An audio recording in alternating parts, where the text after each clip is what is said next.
Hi, everyone. Good morning. We're thrilled to be here, and thank you for joining early in the morning to talk about the subject.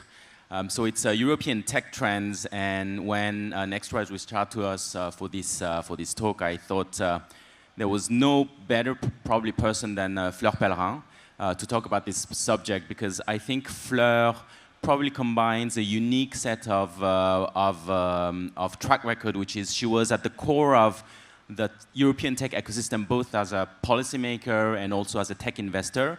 And she's also probably in the French sort of elite, the one with the most extensive knowledge and network of Korea. So we're very lucky to have her today. And when I say that, maybe let me just take a few minutes just to introduce you to Fleur, for those of you who wouldn't know her. So she was born in Korea. She was adopted by a French family when she was not even 1 year old, and then she went to the French top business school and then top science political school, Sciences Po, and then she went to ㅅNA, which is where most of the French presidents and ministers are trained as a civil servant.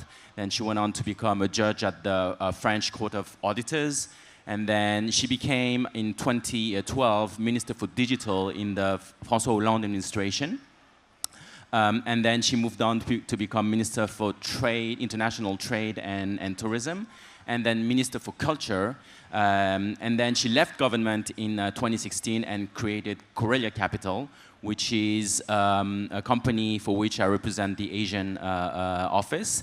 And this company is simply a VC house, which is headquartered in Paris, and which invests in startups at growth stage, both in Europe and in Asia.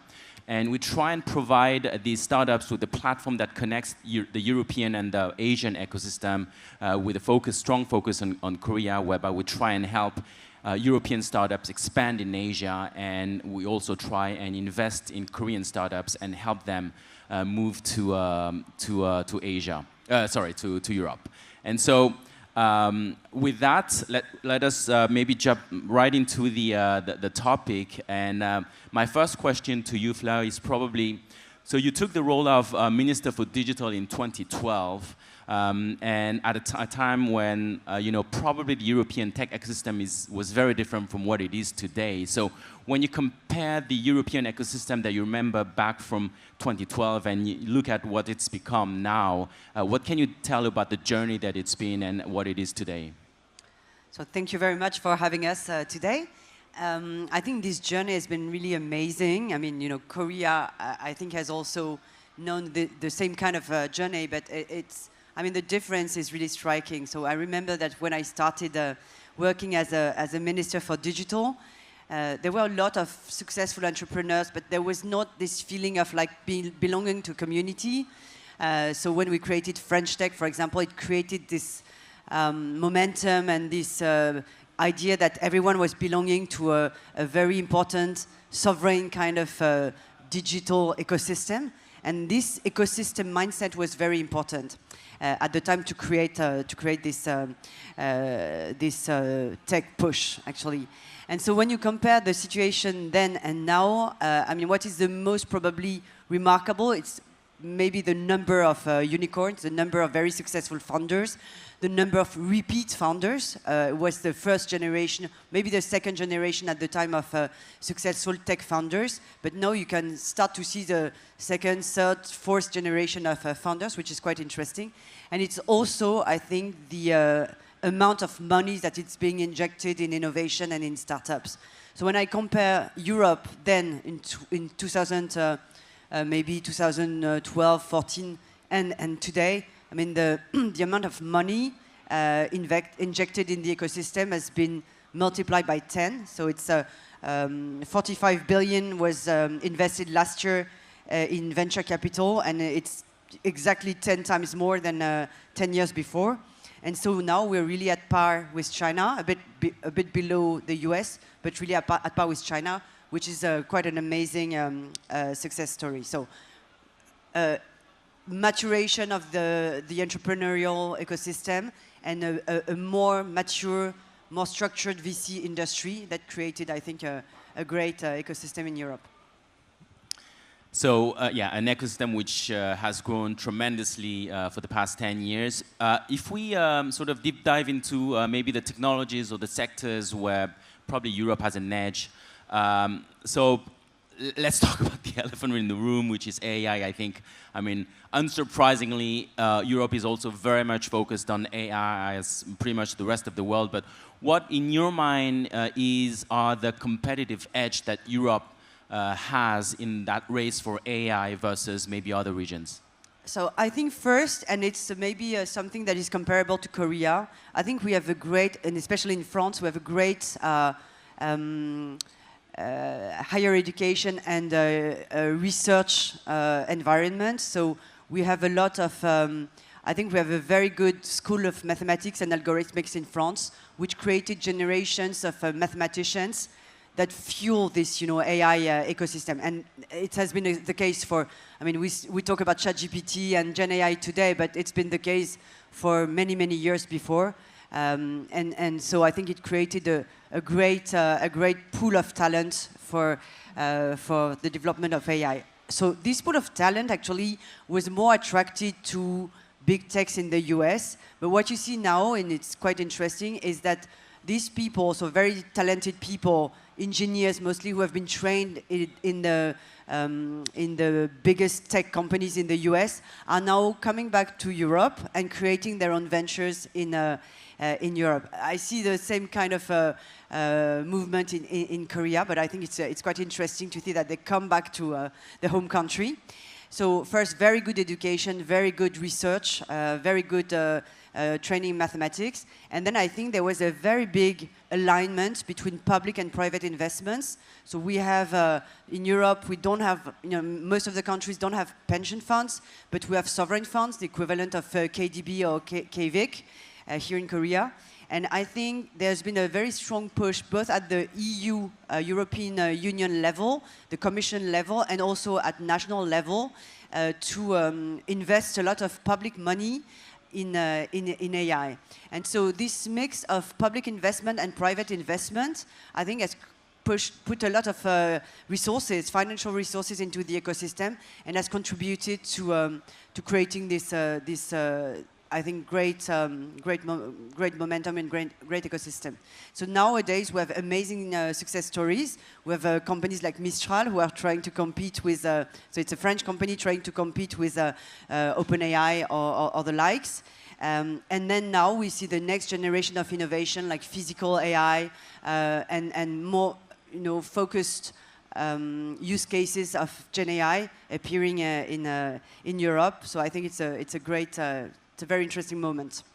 Maybe just speaking a few more minutes about Mistral, because we're not here to promote our portfolio companies, but still I think it's very reflective of what you were describing in terms of reverse brain drain and talents coming back to Europe.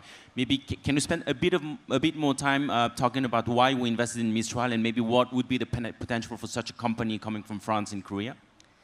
So Mistral, for those who don't know, the company is a foundation. So it's a company that developed a foundation model, LLM, like OpenAI. But I think what makes them distinct from OpenAI is that they are really working on open LLM. So trying to really think about the use cases that they could develop with other companies. And also, I think what was interesting for them to be backed by a company like Corelia was not the amount of money, because the round was really very large, but it was the fact that we were connected to Korea, and Mistral aims at being relevant and very efficient, not only in English, but in other languages. So I think it's a LLM that, I don't know for those who are using ChatGPT, but I don't think these models can be as relevant and as efficient in English and in other languages. And so for LLM, it's very important that these LLMs are not only efficient in English. So I think they were very interested in cooperating with the Korean ecosystem, not only the chips ecosystem, of course, that is really very important for these kind of companies, but also trying to work with companies who could have data sets of Korean language, so that Le Chat, so Le Chat is the name of the LLM model, could be also very relevant in other languages and maybe in Korean. So very interesting to see that these companies not only they don't want to have an American focus, they want also to be relevant for other geographies. Thank you, Fleur. Moving on maybe to another topic, which is ESG, which probably in other parts of the world might be a little bit out of fashion, but I think Europe is still very much focused on this topic, and I think it's pretty timely because there was a recent report saying that we only have 3 more years remaining in order to achieve that goal set by the Paris Agreement of being under the 1.5 degrees Celsius. So, and maybe, Fleur, can you tell us a bit about how ESG is driving also the European ecosystem in terms of investment and innovation? So I think for once, Europe is really at the forefront of this ESG drive. When you look at just numbers, between 2015 and 2024, European government entities accounted for almost 20% of all sustainable tech investments among the global top 50 sustainability investors, compared to just 1% of the US. So this gives you the ratio of importance that is given to ESG considerations in Europe and in the US. So I think in Europe it started really with maybe with regulation, actually, because a lot of corporates, especially the listed companies, were asked to not only report on their financial performance, but also on their sustainability performance. So the non-financial reporting became something that very important. First, there was a lot of greenwashing, but now when you look at the top listed companies, they take the matter very seriously, and stakeholders, not only shareholders, but like public opinion, also the employees, if you want to attract talent, this is becoming a very important topic. And progressively, this attention to ESG matters, and ESG is not only environment, by the way, it's also attention to social, societal impact, and also governance, quality of governance. And so I think this moved progressively to all other sectors, and finance became also a sector, an industry where these matters became increasingly important. At first, probably there was some reluctance, but because this push came from, this pressure came from all stakeholders, not only LPs investing in management companies or in investment funds, but also, as I was saying, if you want to recruit people today, young generation people, you have to convince them that you take the matter seriously. So when the pressure comes both from your investors, the staff member, the team members, and from public opinion, then it creates a big ecosystemic or systemic pressure, so that you integrate this into your due diligence, into your business. And so nowadays it's like business as usual to integrate this. So when, for example, at Corelia, we do a due diligence, we integrate the sustainability or the social impact into our due diligence. And by the way, we need to report this to our LPs. So our investors, they ask us to do an ESG reporting. So the reporting is not only about the performance, the financial performance of the fund, but also on how we help our portfolio companies be on make some progress in ESG. So it really became a sort of new norm to do that. And I think now it also translates it to, so it's not only like the impact funds who have these ESG requirements, but it's all the funds. And also, I think what is interesting to see in Europe is that aside from this new norm, we have probably the highest number of VC funds that are dedicated to impact investments. So both, the whole ecosystem has made the transition, but also in terms of number of money invested into climate techs, into clean techs, etc., Europe is probably at the forefront.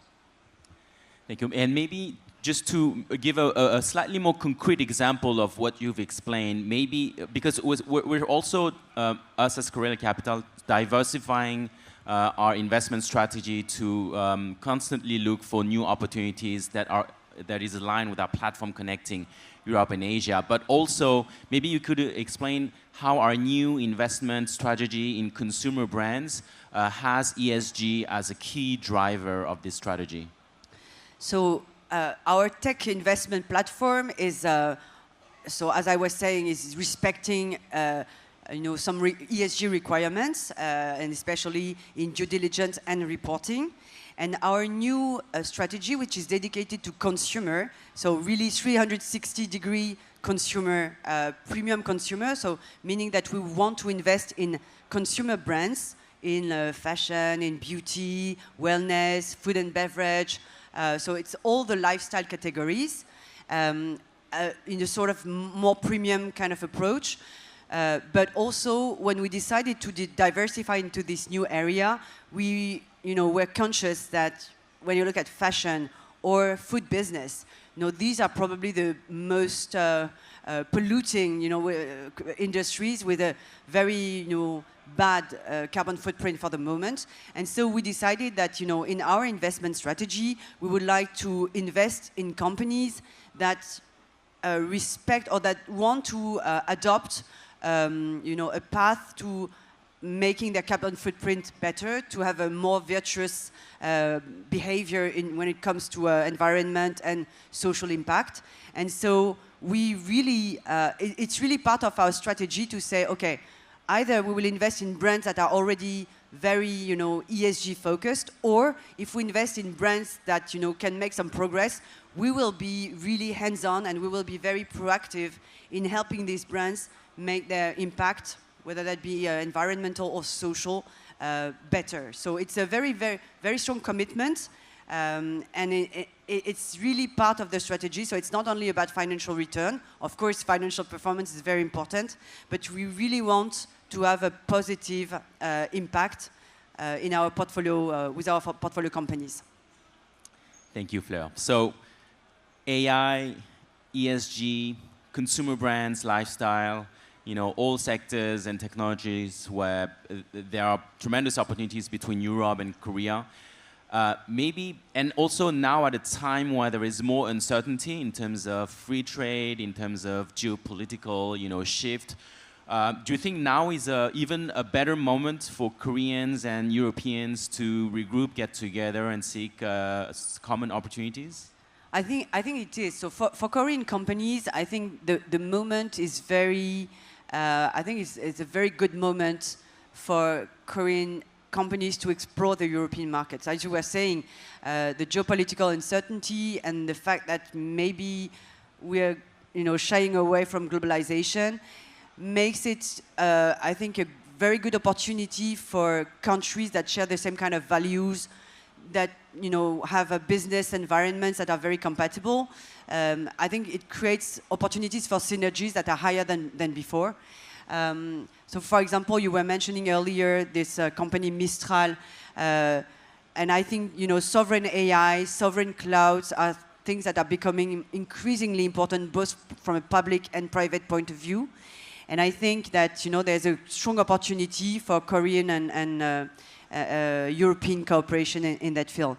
I think for Korean startups, it's even more a good moment that probably the country also benefits from this, amazing success of the Hallyu wave outside of Korea. So, when you look at the sort of brand awareness of the country Korea in Europe today compared to 20 years ago or 15 years ago, I mean, now, I can't tell you the number of people I know of all generations who are watching K-drama, listening to K-pop. So it's, could be considered as an anecdote, but it makes it, I think, it makes the whole Korean ecosystem, tech, cultural, food, whatever, much more attractive than before. So I think for Korean startups now trying to develop their business in Europe, I think France is a very good landing place. And also, I think probably the public, there's also a strong public push to create this kind of synergy. So I know that the French, sovereign fund, BPI France, is very keen to develop synergies between between France and other countries. And actually, BPI, like KVIC, actually does fund investment, but also direct investments.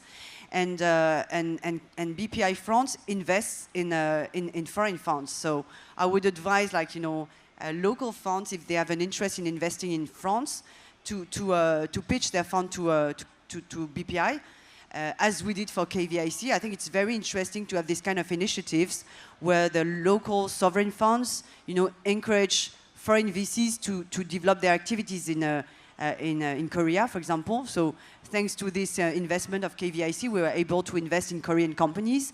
And I think, it's great to develop synergies and cooperation, but also because investing in a foreign country requires you to better understand the local ecosystem. And it's great to do that by investing and creating connections with local ventures. So I hope that these kind of initiatives will, grow in the future.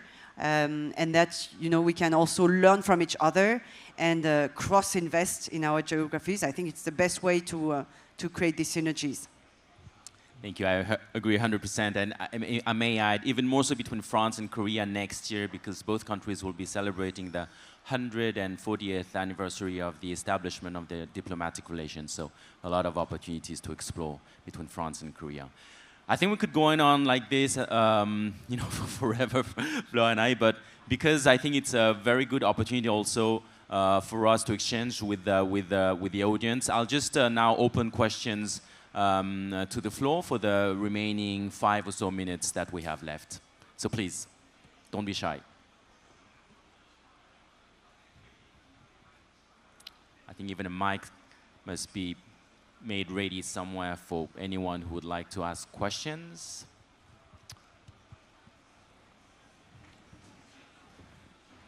Yes, 네, 마이크 전달 부탁드리겠습니다. Hello, it's an honor to meet you. Yeah, I'm here. I flew from US to meet you, actually, both of you. So my question is, I believe as an investor or VC, you receive a lot of, business model or requests or to contact. What's the best way, for someone like me to reach out to you other than flying from US to here to meet you? Oh, you can, if you want to have a good carbon footprint, you can send us an email. But we also have an investment strategy. So first you need to make sure that your business model is in line with our investment strategy. So when it comes to tech investments, we're late stage, growth stage, early growth, late venture investors. So we invest in Series B and later stages. In businesses, sorry, I think maybe you're a seed stage. So in businesses with a valuation from like $100 million to $1 billion. So we're really a late stage, not seed stage or early stage investor. And when it comes to consumer, we will invest in businesses that are doing 10-ish, million revenues. So almost profitable, already profitable, or soon to become profitable. And so businesses that aim at scaling and at growing global. So this is our investment strategy. So if you don't fall into that category, then we are always happy to meet with successful and talented founders, even at an early stage. But then we cannot really invest if you're not in our investment strategy. Yes, thank you very much. Thank you for the question. I think we have time for one more question. 네, 앞쪽에 마이크 좀 전달 부탁드리겠습니다. 양자 컴퓨팅 쪽에 대해서 프랑스 쪽의 벤처 캐피탈을 어떻게 생각하고 어느 정도 타임 프레임에 그게 올 거라고 생각하고 쇼핑 리스트에 생각하는지 좀 궁금합니다. 죄송해요. 다시 한번 말씀해 주시겠어요? When it comes to quantum computing technologies, I'd like to understand France venture capital. How do you see the time frame for the what is like a right time frame for the quantum computing? When is the time for the right investment for the quantum computing?